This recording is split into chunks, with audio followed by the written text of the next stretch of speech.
List ಅಲ್ಲಿ ಅಷ್ಟು ಜನರನ್ನ ಹೆಸರನ್ನ ಘೋಷಣೆ ಮಾಡಲಾಗಿತ್ತು. ಇದಾದ ನಂತರ ಎರಡನೇ ಲಿಸ್ಟ್ಗೆ ಬಹಳಷ್ಟು ಕಾತರತೆಯಿಂದ ಕಾಯ್ತಾ ಇದ್ದಾರೆ ಸಚಿವರುಗಳು, ಶಾಸಕರುಗಳು. ಆದ್ರೆ ಸಿಎಂ ಡಿಕೆ ಶಿವಕುಮಾರ್ಗೆ ಸಂಪುಟ ವಿಸ್ತರಣೆ ಒಂದು ಸವಾಲಾಗಿರೋದ್ರಿಂದ ಯಾರಿಗೆಲ್ಲ ಮಂತ್ರಿ ಭಾಗ್ಯ ಸಿಗತ್ತೆ, 20 ಸ್ಥಾನಗಳಿಗೆ 40 ಮಂದಿ ಶಾಸಕರಿಂದ ಲಾಬಿ ಕೂಡ ನಡೆಸಲಾಗಿದೆ. ಸಿಎಂ ಡಿಕೆ ಮಾಜಿ ಸಿಎಂ ಸಿದ್ದು ಬಳಿ ಲಾಬಿ ಪಾಲಿಟಿಕ್ಸ್ ನಡೀತಾ ಇದೆ. ದೆಹಲಿಗೆ ತೆರಳಿ ಚರ್ಚೆಯನ್ನ ಮಾಡಲಿರುವ ಉಭಯ ನಾಯಕರುಗಳು 20 ಸ್ಥಾನ ತುಂಬುವಂತೆ ಮುಖ್ಯಮಂತ್ರಿ ಬಳಿ ಮನವಿಯನ್ನ ಮಾಡಿಕೊಂಡಿದ್ದಾರೆ.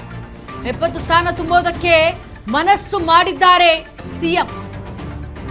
ಸಂಪುಟ ವಿಸ್ತರಣೆ ಬಳಿಕ ಸಂಪುಟ ಸಣ್ಣ ಪುಟ್ಟ ಅಸಮಾಧಾನ ಇರೋದು ಸರ್ವೇ ಸಾಮಾನ್ಯ. ಯಾರಿಗೆಲ್ಲ ಹಾಗಿದ್ರೆ ಮಂತ್ರಿ ಭಾಗ್ಯ ಸಿಗತ್ತೆ, ಜೋರಾಗ್ತಾ ಇದೆ ಈ ಒಂದು ಟಿಕೆಟ್ನ ಲಾಬಿ. 20 ಸ್ಥಾನಗಳಿಗೆ 40 ಮಂದಿ ಶಾಸಕರಿಂದ ಲಾಬಿಯನ್ನ ಈಗ ಆಲ್ರೆಡಿ ಕೂಡಲಾಗಿದೆ. ಸೊ 40ರಲ್ಲಿ ಬೈ 20 ಈ ಕಡೆ ಮಾಜಿ ಸಿಎಂ ಸಿದ್ದರಾಮಯ್ಯನವರ ಯಾರು ಅತ್ಯಾಪ್ತರಿರ್ತಾರೆ ಅಥವಾ ಅವರು ಯಾರು ಲಿಸ್ಟ್ ಮಾಡ್ಕೊಂಡಿದ್ದಾರೆ ಅವರು, ಇನ್ನು ಈ ಕಡೆ ಸಿಎಂ ಆದಂತಹ ಡಿ ಕೆ ಶಿವಕುಮಾರ್ ಅವರು ಏನು ಲಿಸ್ಟ್ ಮಾಡ್ಕೊಂಡಿದ್ದಾರೆ ಅವರು.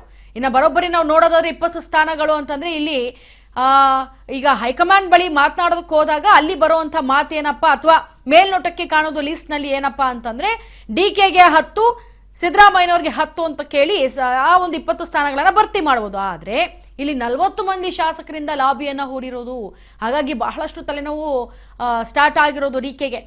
ಇನ್ನು ಸಿಎಂ ಡಿ ಕೆ ಶಿವಕುಮಾರ್, ಮಾಜಿ ಸಿಎಂ ಸಿದ್ದು ಇವರಿಬ್ಬರ ಬಳಿ ಕೂಡ ಈ ಲಾಬಿಯ ಪಾಲಿಟಿಕ್ಸ್ ಹೆಚ್ಚಾಗಿರೋದು.